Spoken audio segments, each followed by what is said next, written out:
Hi, welcome to JM publication. మనం Indian polity క్లాస్లో చెప్పుకుంటున్నాం. ఈ ఇండియన్ పాలిటీలో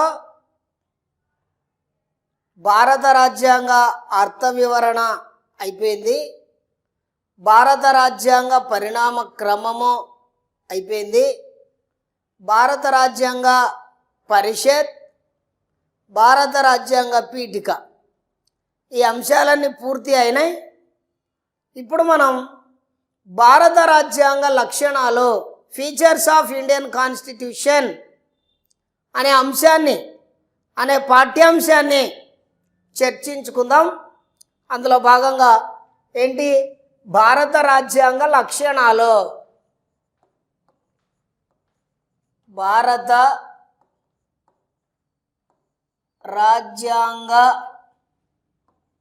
లక్షణాలు. భారత రాజ్యాంగ లక్షణాలు. ఈ భారత రాజ్యాంగ లక్షణాల్లో మొదటి లక్షణం ఏంటి అంటే అతిపెద్ద లిఖిత రాజ్యాంగము, సుదీర్ఘ లిఖిత రాజ్యాంగము అంటాం. నంబర్ 1, సుదీర్ఘ లిఖిత రాజ్యాంగం. దీన్నే అతిపెద్ద లిఖిత రాజ్యాంగము అని కూడా అంటారు. అతిపెద్ద లిఖిత రాజ్యాంగం. మరి భారత రాజ్యాంగాన్ని ప్రపంచంలో అతిపెద్ద లిఖిత రాజ్యాంగం అంటారు. ఎందుకు మనం ఆలోచన చేస్తే,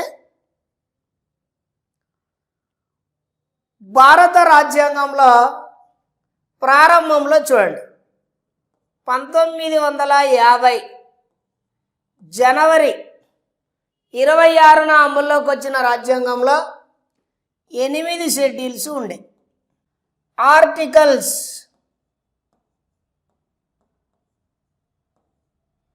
395 ఉండే, భాగాలు 22 ఉండే. అంటే ప్రస్తుతం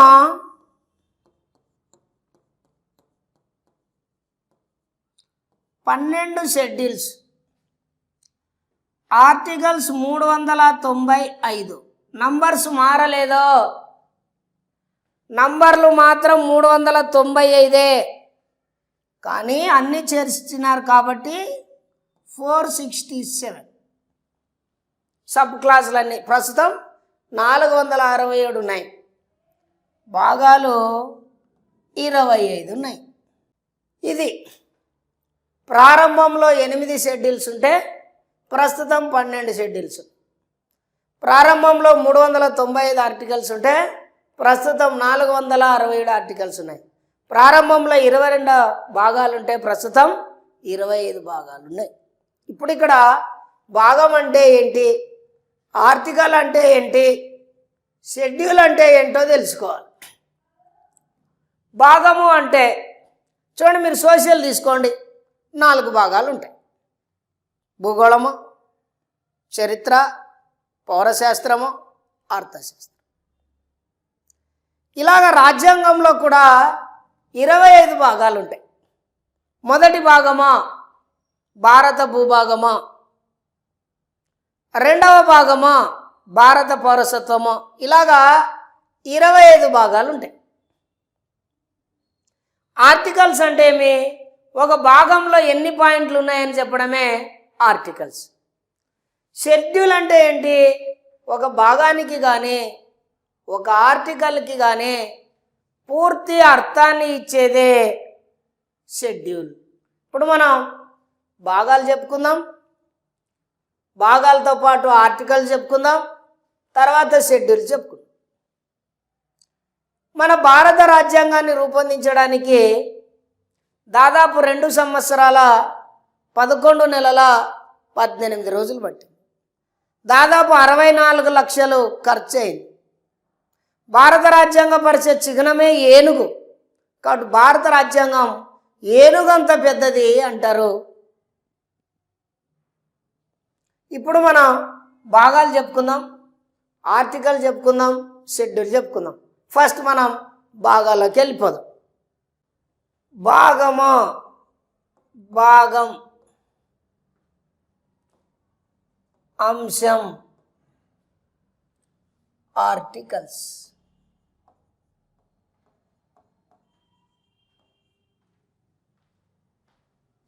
భాగం, అంశం, ఆర్టికల్స్.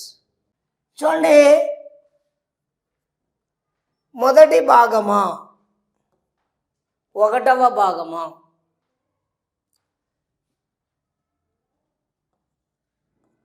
భారత నామధేయమా మరియు భారత భూభాగమా. మొదటి భాగంలో భారత నామధేయము మరియు భారత భూభాగమా అని ఉన్నది. ఇది ఆర్టికల్స్ 1 నుండి 4 వరకు. ఆర్టికల్ 1 నుంచి 4 వరకు ఉన్నది భారత భూభాగమా మరియు భారత నామధేయమా.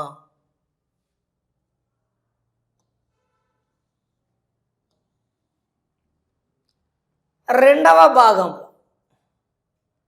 భారత పౌరసత్వమా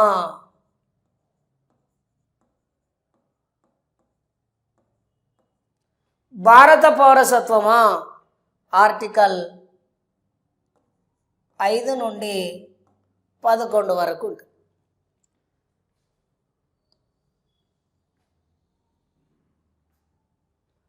మూడవ భాగం ప్రాథమిక హక్కులో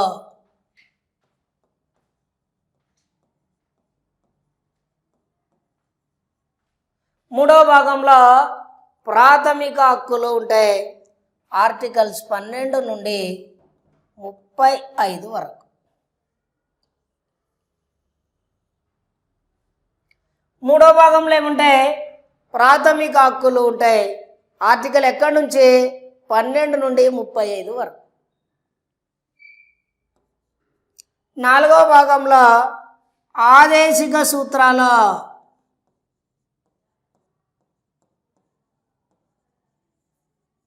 లేదా నిర్దేశిక నియమాలు.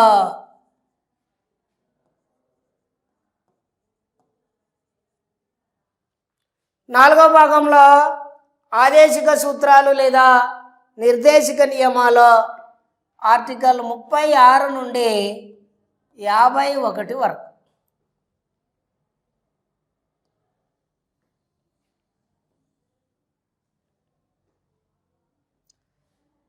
4A భాగమా ప్రాథమిక విధులు.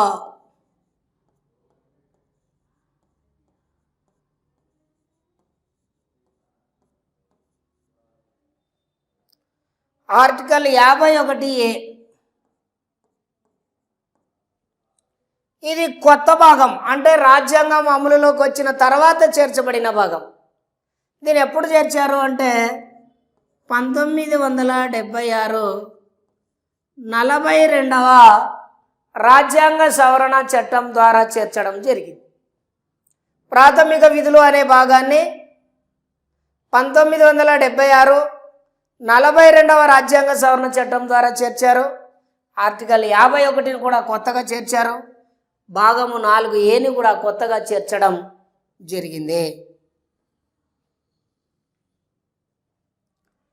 తర్వాత 5వ భాగమా కేంద్ర ప్రభుత్వమా. కేంద్ర ప్రభుత్వం. 5వ భాగమా కేంద్ర ప్రభుత్వమా. ఆర్టికల్ 52 నుంచి 151 వరకు. ఆర్టికల్ 52 నుంచి 151 వరకు ఉంటుంది కేంద్ర ప్రభుత్వం.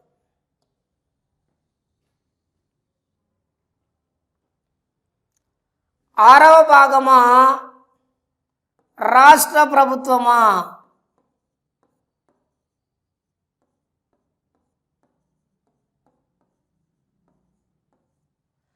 రాష్ట్ర ప్రభుత్వమా?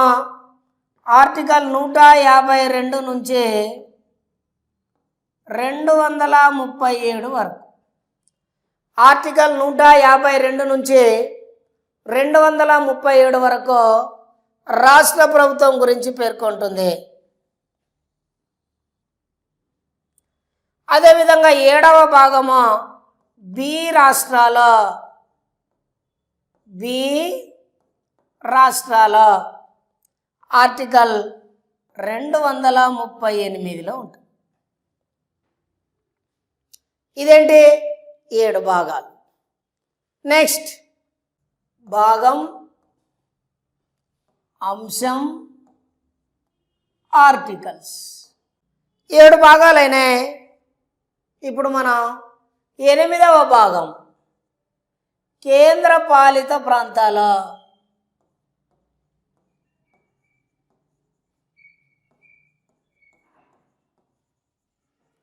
కేంద్ర పాలిత ప్రాంతాలు ఆర్టికల్ 239 నుండి 242 వరకు ఉంటుంది. ఆర్టికల్ 239 నుంచే ఆర్టికల్ 242 వరకు ఈ కేంద్ర పాలిత ప్రాంతాలు అనే అంశాన్ని పేర్కొంటారు. 9వ భాగంలో పంచాయతీరాజ్ వ్యవస్థ.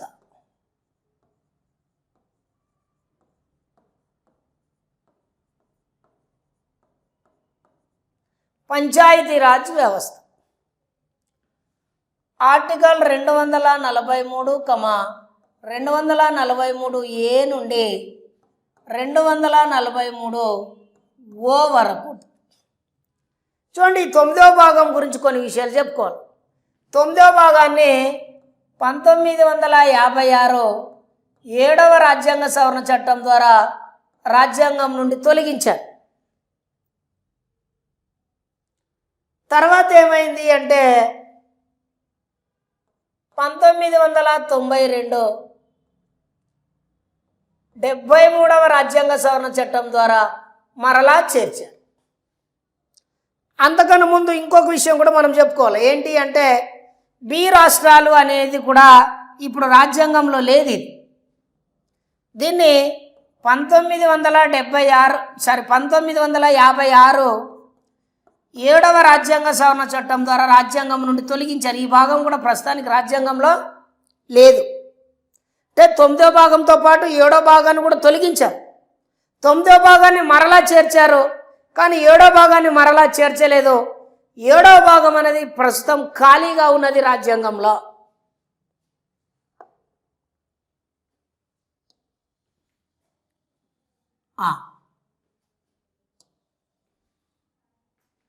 అంటే 9వ భాగంలో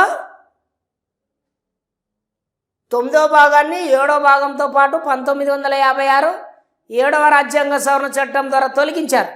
9వ భాగాన్ని మరలా చేర్చారు, 7వ భాగాన్ని చేర్చలేదు. నెక్స్ట్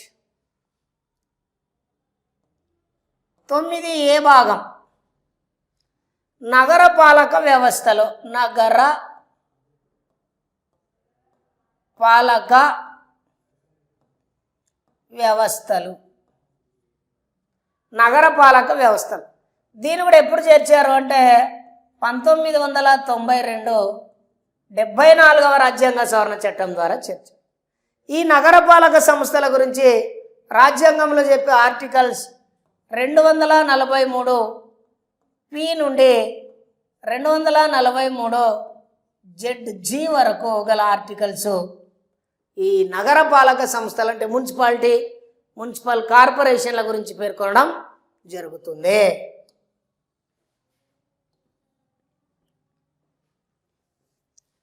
తొమ్మిది బి భాగం సహకార సంస్థలు. సహకార సంస్థలు దీన్ని 2011 97వ రాజ్యాంగ సవరణ చట్టం ద్వారా చేర్చారు 9B అనే భాగాన్ని. దీని గురించి రాజ్యాంగంలో చెప్పే ఆర్టికల్స్ 243 ZH నుండి 243 ZT వరకు ఉన్న ఆర్టికల్స్ ఈ నగరపాలక సంస్థల గురించి పేర్కొంటాయి.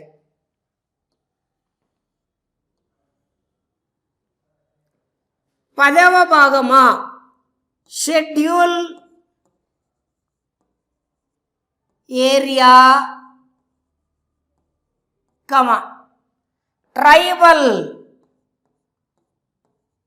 ట్రైబల్ ఏరియా పరిపాలన. షెడ్యూల్డ్ ఏరియాలో ట్రైబల్ ఏరియాలో ఉండే పరిపాలన గురించి పేర్కొంటుంది. ఇది ఆర్టికల్ 244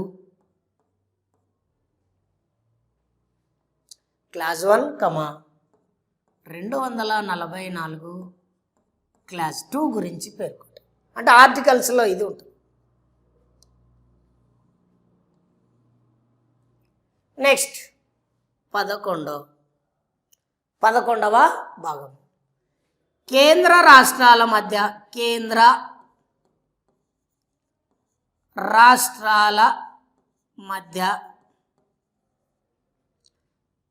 శాసన పరిపాలన సంబంధాలు. కేంద్ర రాష్ట్రాల మధ్య శాసన మరియు పరిపాలన సంబంధం 11వ భాగంలో ఉంటుంది. చూడండి, శాసన సంబంధాలేమో చూడండి, ఇది ఆర్టికల్ 245 నుండి 263 వరకు.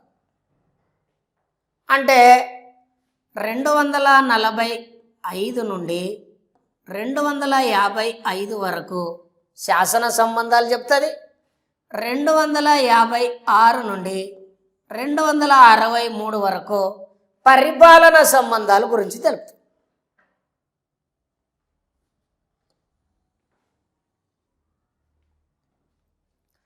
పన్నెండవ భాగమా కేంద్ర రాష్ట్రాల మధ్య ఆర్థిక సంబంధాల. కేంద్ర రాష్ట్రాల మధ్య ఆర్థిక సంబంధాలు ఆర్టికల్ 264 నుండి 300A వరకు. కేంద్ర రాష్ట్రాల మధ్య ఆర్థిక సంబంధాలు అనేవి 12వ భాగంలో ఉంటాయి. నెక్స్ట్ 12వ భాగం ఫస్ట్ రాసుకుందాం. భాగం అంశం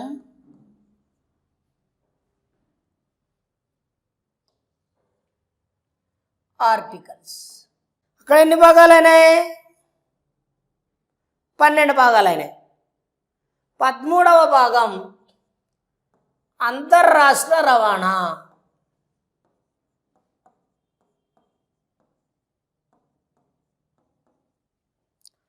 అంతర్రాష్ట్ర రవాణా ఆర్టికల్ 301 నుండి 307 వరకు పేర్కొంటుంది. 14వ భాగమా UPSC SPSC union public service commission, state public service commission. Article 308 నుండి 323 వరకు.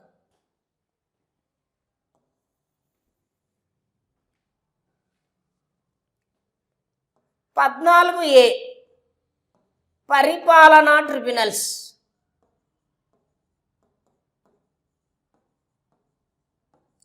పరిపాలనా ట్రిబ్యునల్స్ ఆర్టికల్ 323(1) ఆర్టికల్ 323(2).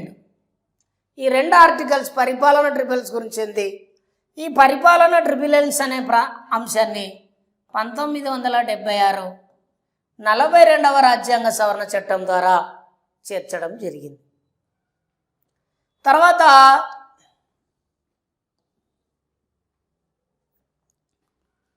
15 15వ భాగమా 15వ భాగమా ఎన్నికల సంఘమా కేంద్ర ఎన్నికల సంఘం. కేంద్ర ఎన్నికల సంఘం ఆర్టికల్ 324 నుండి 329 గురించి పేర్కొంది.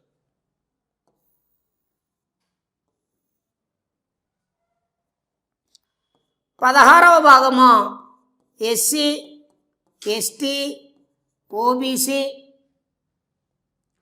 మరియు ఆంగ్లో ఇండియన్ల సంక్షేమం. దీంట్లో ఆర్టికల్ 330 నుండి 342 వరకు తెలుపుతుంది.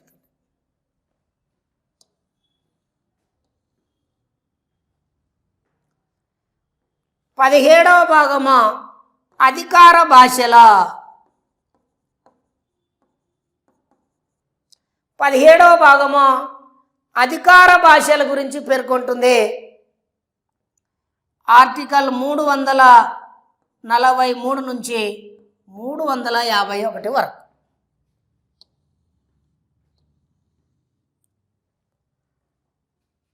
అధికార భాషల గురించి ఆర్టికల్ 343 నుంచి 351 వరకు పేర్కొంటుంది.